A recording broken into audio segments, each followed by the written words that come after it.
Hi y'all, Jeff here with Jeff's Cars and Garage, and welcome back to another video. And just want to clarify a couple things. You know, most of my videos, in fact all of my videos, are pretty much raw and uncut. No editing. I don't have any editing software. I try and bring facts, especially on the statistical kind of videos that I do. You know, and I've made a few bloopers. I'm sure some of you have caught that are watching my channel. But tonight, or today, on this video, I'm going to talk a little bit about the 16 most unreliable cars. This comes from Auto Review Hub, and this is mainly from the last 10 to 15 years, or within the last 10 to 15 years. And some of this, you know, the last video I talked about the, most unreliable brands.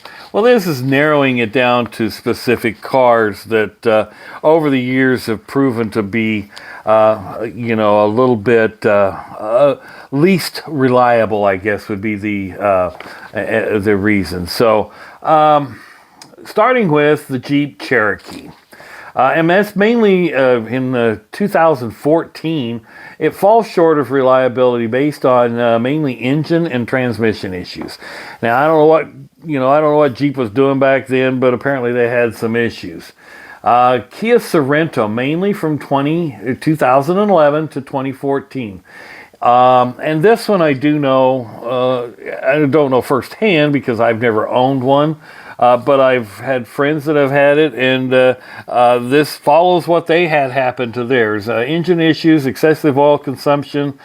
Now, it is a comfortable vehicle to ride in. I mean, it's comfortable, it's quiet, and it's solid, but it never did live up to the hype, at least in that time period.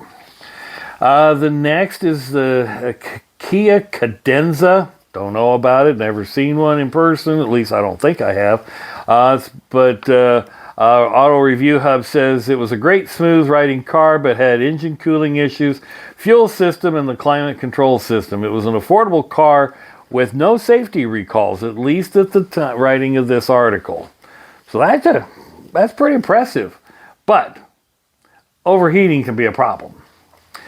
The next one on the list is the Land Rover Defender, and we're talking about the most recent Land Rover, the era today of the Land Rover Defender.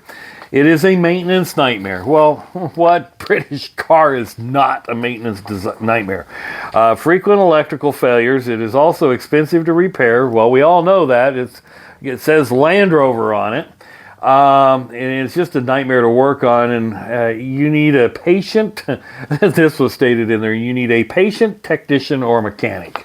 And I'm going to go back to something I had said before, just like when I took my GL350 into the Mercedes dealership. Those guys are, if they can't plug their computer into it, they don't know what's wrong with the car. If it doesn't have a check engine light, they're not diagnosing it. So, I knew on my GL350, and again, thank you folks, those of you who are subscribing based on that video from 6 months ago, I thank you so much. A simple little thing as a timing chain tensioner solved the problem, which Mercedes was wanting to charge me $30,000. And if you haven't seen that video, go back about 6 months, and it's titled Mercedes wants to wants me to put in a new engine or something of that nature. So yes, the cars are getting complicated, and it takes a patient, mechanic, or a technician to work on them, especially the Land Rover products. The Porsche Taycan, a very powerful EV with a futuristic design. And here's where the EVs are starting to have a lot of issues. And this is not just one specific manufacturer. It's pretty much any manufacturer that has an EV product out there. It has software glitches and electrical system glitches, which again, and I've just stated this, it seems to be common for a lot of EVs that are coming out today. So, has our technology not keeping up with the car, or is the demand of the car not keeping up with, or is the technology not keeping up with the demand or what we're asking of the car to do? I think that's the problem. The next one is the 2018 Alfa Romeo Giulia. Now, while it's a good-looking vehicle, they have issues that sometimes cannot be identified. Now, that's a problem. You take a vehicle in and you have it at the dealership and they can't identify a problem. How are you going to fix it? It has had issues with fuel gauge problems, brake fluid leaking, and those with the 2.0 liter engine overheating issues. The next one is another EV, Mercedes EQE, the SUV. It has been promised as a performance luxury SUV with style, but is it reliable? No. Early reports of the electrical system issues, faulty charging ports, software glitches, and a host of other technical trouble. Probably all related to software issues. Again, these cars, kind of like computers back in the early days, you had to always have software updates, and you still do. I mean, Windows still updates about every other day, it seems like. Every time I turn my computer on, it's updating. It's got to update the software.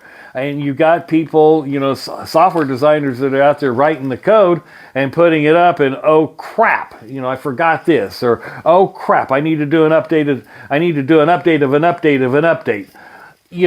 Before you put a product out there, manufacturers, make sure it works first. Okay, let's start with that. The next is the 2018 Cadillac Escalade. Again, the electronics in the car were shoddy and hard to work on. The climate control system wasn't as great, and reports of the transmission were unreliable at best. Don't know which engine would have been tied with that, though.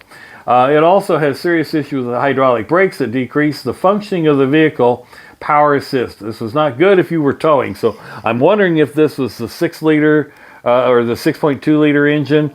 Not sure of which engine and transmission combo it was. But if you were towing, it created more effort on the part of the driver to stop the vehicle and whatever you were towing. That's pretty unsafe. The next, Tesla Model S. Electronic issues or electrical issues along with touchscreen issues.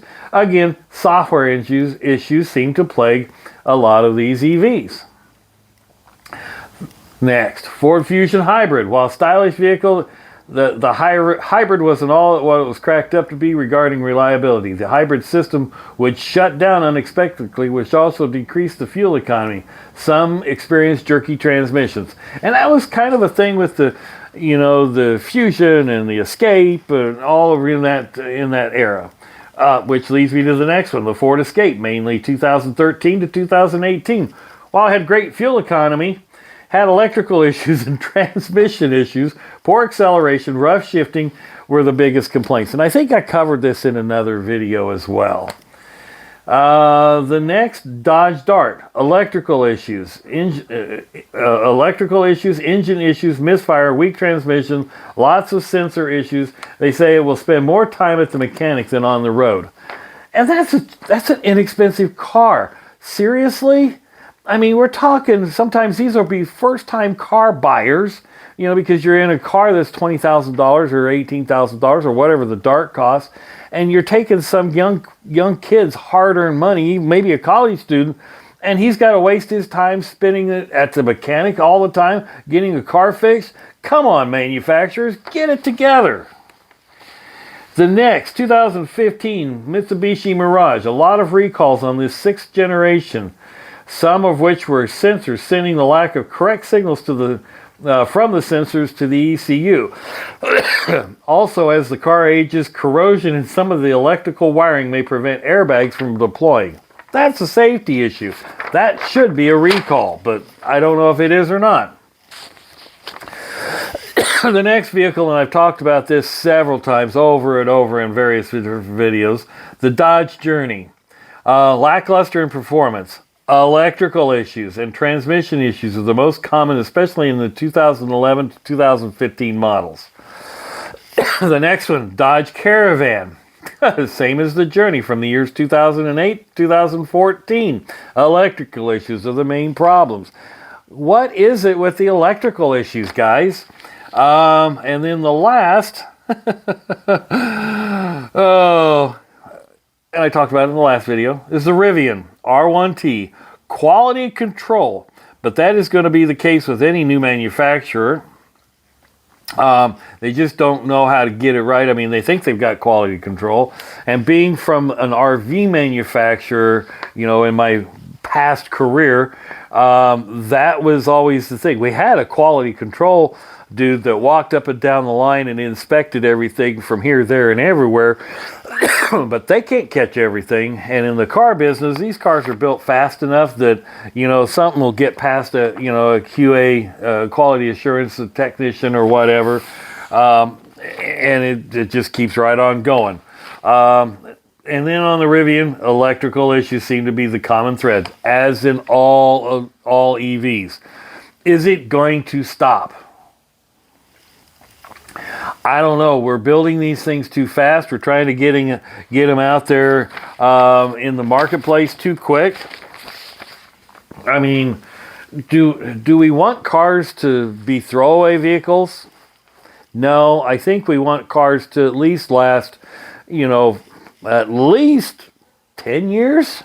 Is that too much to ask, you know, of you manufacturers? But I understand there's the warranties out there. But why does a car have to go back to the shop, you know, to the dealership to get warranty work, you know, 3 or 4 or 5 or 7 times in the first year that a consumer owns it? They got to take off work to get it there. You know, Ford's got a concierge service kind of thing where they'll come pick it up from your place of work and bring it back.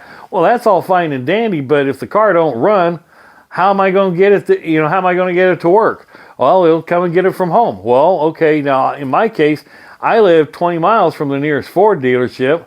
Are you going to tow it there? No, because that's on me, you know, unless it's a complete failure. So, car manufacturers, you got to slow down. You got to spend some time. You're taking American consumers' hard-earned money, or anybody's hard-earned money, and you're trying to push a product through that ain't lasting. So that's my rant today, folks. Thanks for watching. If you like the content of this video, share it with your friends. Hit subscribe if you haven't. I will say what's coming up is we'll do a little bit more work on the 350 SL. Might do a video on us painting the rear third of the car, putting the primer sealer on it. I also did get some touch-up paint, rattle can paint that I'm going to do inside the door jambs and some of the areas that are going to be a little difficult to reach with the air gun. But hopefully this weekend we'll get a little bit more done. I plan on trying to do another live video. This is kind of maybe a plug to do another live video on a week from Sunday, which would be March. It's the day of the time change. It's the Sunday, the Sunday after the Sunday of the time change. We'll probably do it at 1 o'clock Central. At least that's the plan. I'll have some shorts going out advertising it, where Jose and I will be doing more work. Hopefully having the rest of the front side of this car, getting close to getting it ready for paint. So keep watching, stay tuned. Hopefully we've got more coming, because once the paint's on this thing, then it's a matter of putting it back together. And again, we're on our timeline for the painting process. So at least right now, I still have some parts and pieces. The top may have to, the hard top may have to go at a different time. I still have the lower spoiler portion of the bumper underneath the rear bumper. I got to sand and get it ready. I still have some stuff underneath the front over here as well. So more to come. Thanks for watching. Have a great day, and share this with your friends.